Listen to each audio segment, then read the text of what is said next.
various reasons for exiting positions. One is if you need the money, but that doesn't happen very often with us. But it used to happen on every decision I made when I started when I was 20 years old, which I considered the post-Graham period, although I actually started in 1942 if you just talk about buying stocks. But in any event, the decision process is really quite interesting in a certain way because Charlie and I made decisions extremely fast, but in effect after years of thinking about the parameters that would enable us to make the quick decision when it presented itself. Your favorite holding period is forever.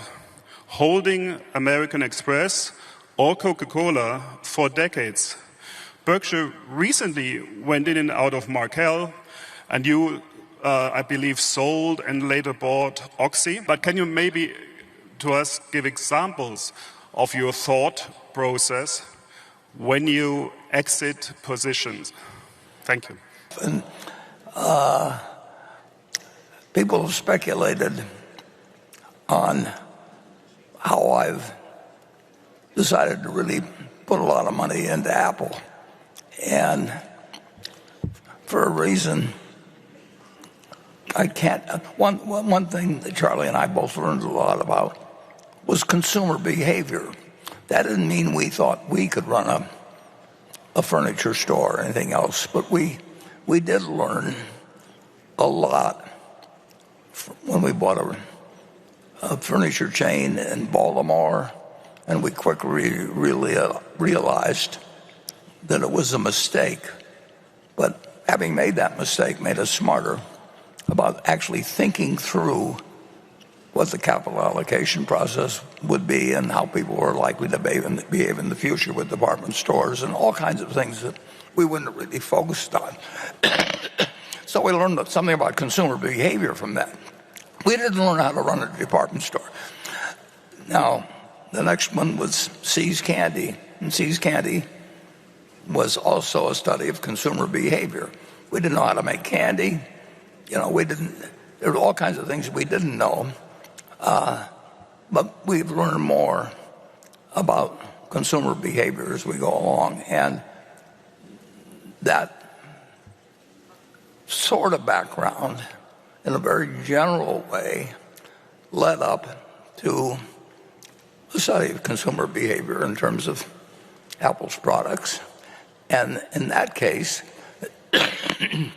while I watched what was happening at the Furniture Mart in terms of people leaving the store, even though we were selling Apple at a price where we weren't even making any money, but it was just so popular that if we didn't have it, people left the store and went to Best Buy or someplace. And if you know the Blumkins, they can't stand anybody leaving the store, so they behave accordingly. But then you learned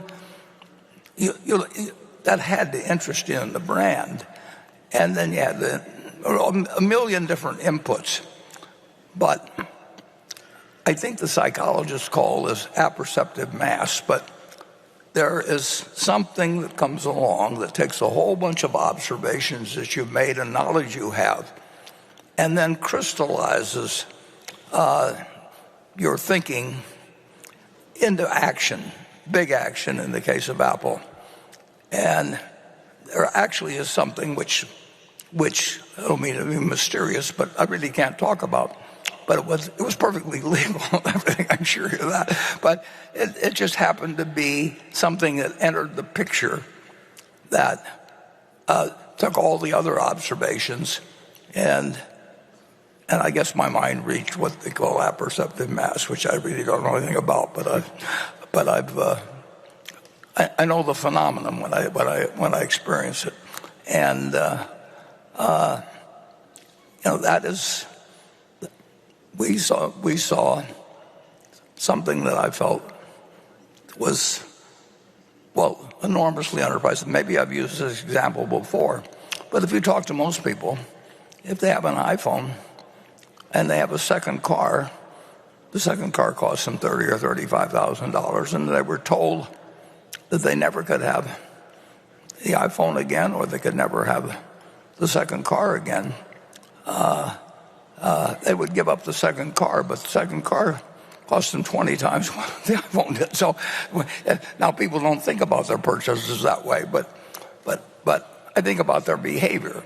And so we just decide without knowing. I don't know, have the faintest, there may be some little guy inside the iPhone or something. I have no idea how it works, but I also know I know what it means to people, and I know how they use it, and I think I know enough about consumer behavior to know that it's one of the great products, maybe the greatest product of all time, and the value it offers is incredible. And I think it has, in Tim Cook, I think it has somebody that, in his own way, is the equivalent of a partner with Steve Jobs that could do one thing extraordinarily well, and more than one application, but one thing. And Tim was the perfect partner to serve sequentially with him. So it's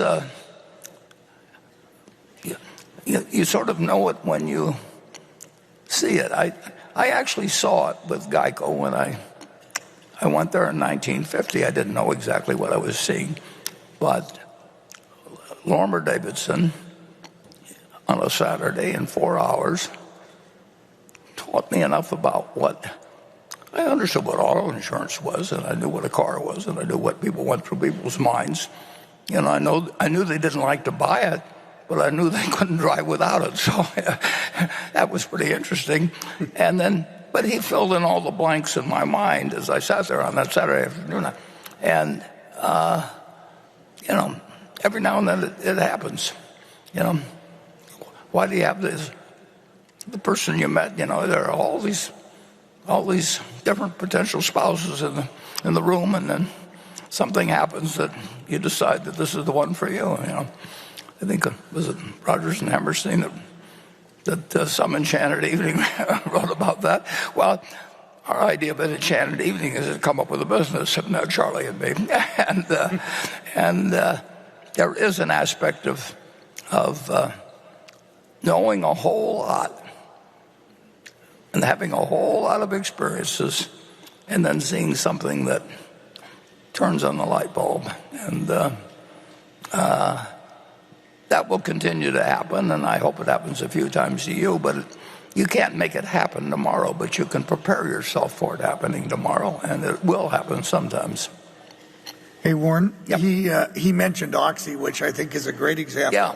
Where you made the original decision basically on a weekend with some thought, but as the more you learned about Oxy and the asset position they had, their ability to operate in an exceptional manner, and then a strong CEO around capital allocation, I think your confidence in which was reflected in continuing to acquire more shares is sort of that type of process.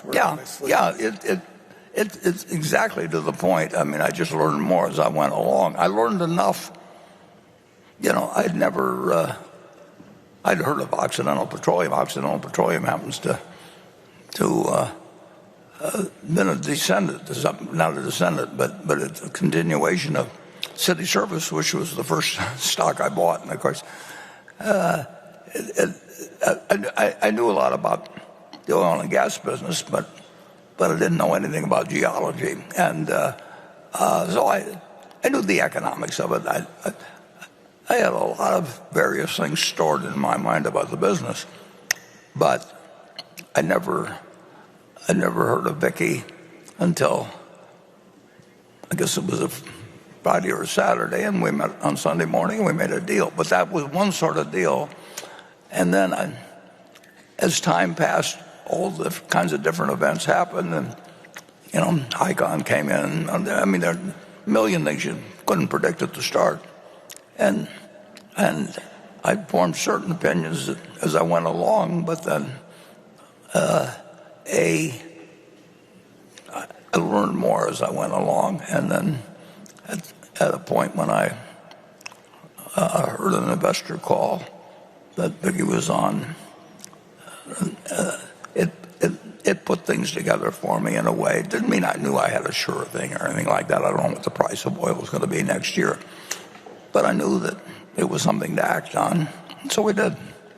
And we're very happy we did. And we still don't know what the price of oil is going to be next year. And nobody does. But I think the odds are very good that it was, but not a cinch, that it was a good decision. And, we've got options to buy more stock. And when we get through with it,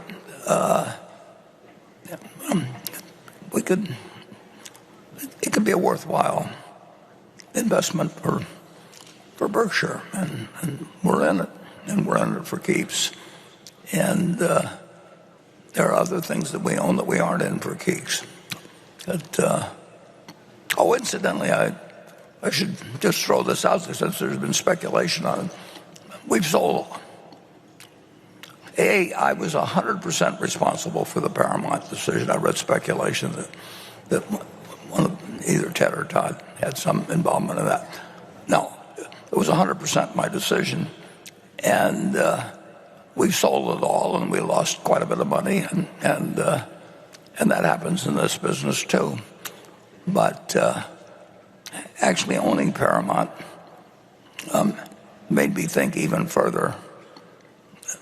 I like to think deeper, but I certainly thought harder even about the whole question of what people do with their leisure time and what the governing principles are of running an entertainment business of any sort, whether it's sports or movies or whatever it might be. And I think I'm smarter now than I was a couple years ago, but I also think I'm poorer because I acquired the knowledge in the manner I did.